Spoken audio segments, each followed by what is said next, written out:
Plus, I know I can fix this door because I've got a little bit of gap on these hinges. See how big of the gap I have up there? Look at that. I know I can push the door over to the left, and I look down here at the bottom. See how big that gap is? I know I've got some room there. So in a sense, I'm going to take this whole door. I've already looked at this door. I'm going to climb up here, look up at the top. You see here?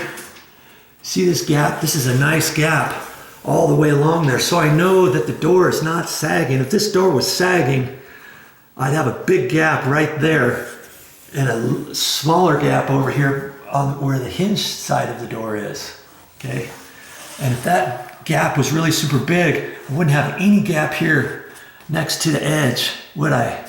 Because this door would be sagged down and it would probably be touching here and rubbing, but that's not the case. In fact, I've got a little bit of a gap there, which is fine, but in reality, when I look at this door, right down here, this gap is almost tight. So I can, in a sense, this is an 8 foot tall door. What I'm gonna try to do is suck over every single one of these hinges to the left a little bit further. Okay, I'm gonna start with that top one. And if you can see, if I take the door and move it over to the left, obviously I'm gonna gain a little bit of room over here. Okay, I'm gonna try that first. That doesn't work all the way. There's another trick I can do too. So if that's something you wanna watch, stick around.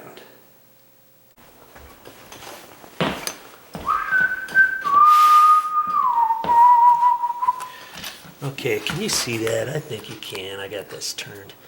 The first thing I'm gonna do here is take my drill, and I've got to take this out.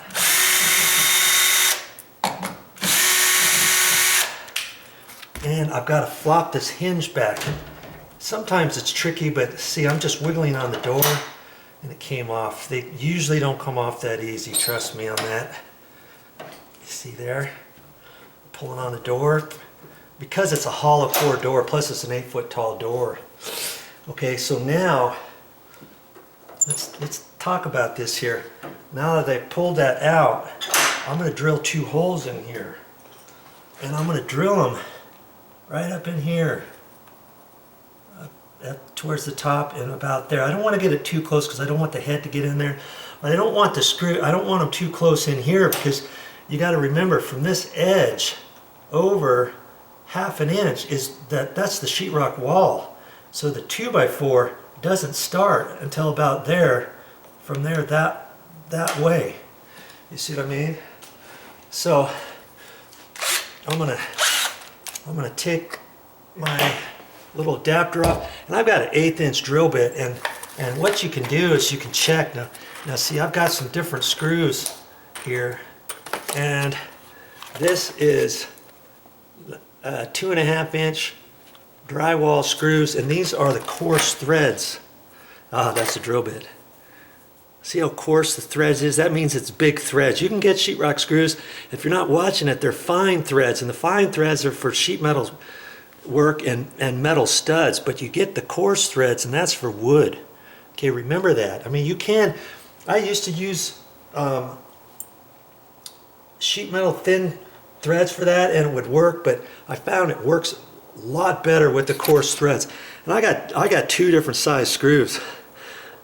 These are 2½ inches long. This is a 3 inch long, and it's the same. See how coarse the threads are? They're big and wide. Okay, so then usually I use like an 1/8 inch drill bit, and I usually try to line that up and see how big that is with the threads and stuff. Granted, I can almost have that the same size as that thread because I'm going to drill this right into the wood.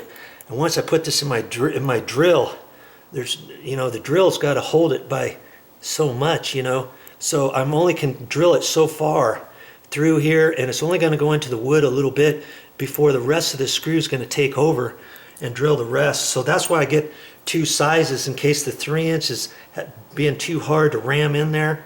Maybe I have to use the 2½. Okay, so just bear with me here. I'm gonna put this in there,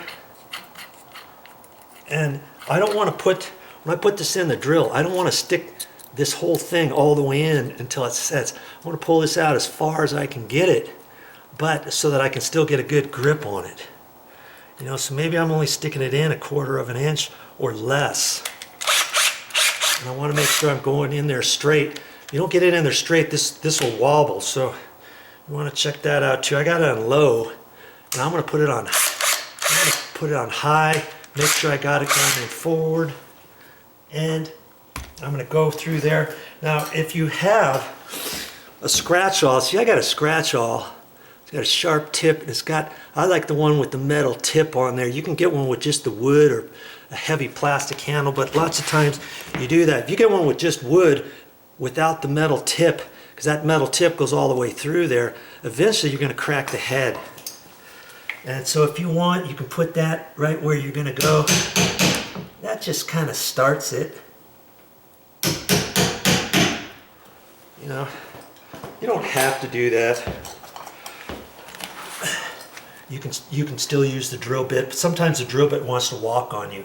And when I drill this in, instead of drilling perfectly straight, I'm just going to catch the edge of the wood stud. So I'm going to put it in at a slight angle, right? I'm going to put it in a little bit of an angle so it gets more into the wood back there, right?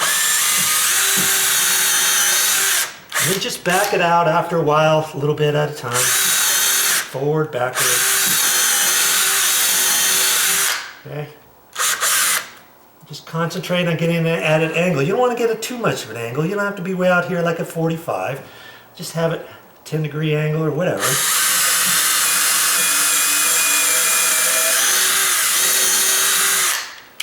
Okay.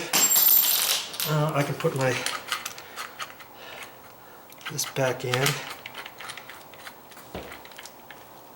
And I don't need to use this one, but see, this has a little shaft here where once you put the head in, you can keep it in there without it wobbling around. You can put this over it if you want. I don't usually do that.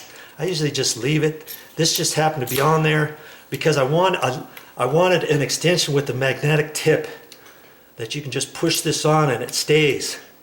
Now, a little tip for you. I got a magnetic one like this, and it was a little bit shorter. I thought, oh, they're all the same. And I tried to fit it in there. I had to push real hard, and then I couldn't just pull it right out. I'm like, what's the deal here? And I actually looked at it, and there's a little clip in that one that kind of hangs onto this. And I had, every time I wanted to pull this out, even though it was magnetic, I had to get my pliers out. I had to get my pliers out and grab this and pull it out because there was a little thing in there.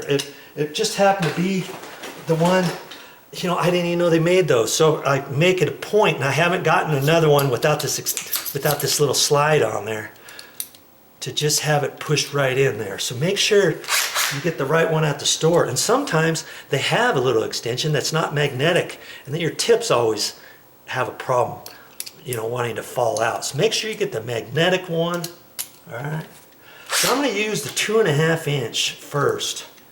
Let's see how that goes. Make sure you put it back on low. Don't keep it on high. On low, you can really get it in there. See, now I'm getting it into the stud right there.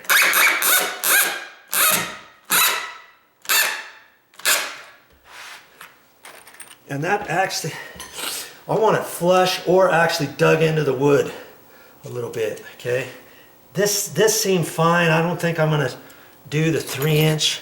I don't think I really need the 3 inch on this one, but you know, if you think you can suck it in there a little bit more, you could take the 2.5 inch out, you could put the 3 in there and see if you can ram it in there. In fact, let's just do it and see. Ooh, boy, I got that in there. Last thing I want is for that head to break off, huh? So let's try the 3 inch, see if I can get it rammed all the way in there.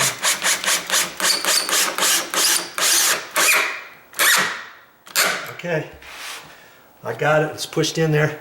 There's only so far you're going to be able to push this in, especially with the shim's in there or wherever the nails are. In fact, there's a nail that's sticking out right there, so I know that I sucked it in pretty good actually. And what I can do with that is, if I can find my putty knife, I can find a putty knife, stick that over that, make that flush like that. So I don't really care. I could take a nail set, take that and put it in there, but what's going to happen is the nail's going to bend over, and then I'm going to have a hole in there. I don't need a hole or anything, do I? The painters are going to come, that's going to go away. Okay, so just for kicks, you know, that might be enough for this one particular hinge, but I'm going to decide to put in the second one because I'm here, I've already pre-drilled that. Sometimes you might have a shim that's nice and tight here and you put that in there and you think, okay, there's nothing I can do, but then you put another screw in there and it's far away enough from the shims or whatever up in there. Maybe that gives it just enough for this to flex just a little bit more to get this hinge pushed in just where you want it. Okay, so I'm just gonna put the 2.5 inch up here. Okay, now I can slide that back in there like that.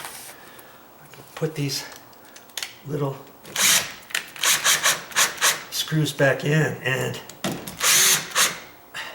you know, that one I don't think is so I don't want to get those tight with that. I don't like doing that. I just do this by hand.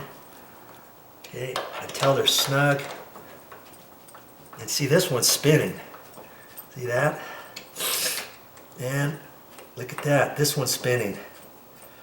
So right now this hinge is only holding by that bottom screw. That's too bad. You can see I'm going back to the store to fix some other ones, so I'll get a screw that's longer than this, and it may have to be long enough to, you know, inch and 3/4 to 2 inches to actually grab on the back side. And see, sometimes that, you know what, that may not work either. I might have to just get a little bit fatter screw in there, because that you put 2-inch long ones in there, you're gonna have to drive it. You're actually gonna have to take this out and pre-drill with the drill bit at a slight angle, because if you remember, you got 1/2 inch sheetrock through here. So if I got a longer screw and say, I'll just drive it into the stud, just like you did with those. Well, that's not going to work, because these are going straight in, especially this one here. I'd have to get that in a real far angle, and then if I do that, the head could be pooching out of the hinge, you know what I mean? So that one's snug down there, so that's good.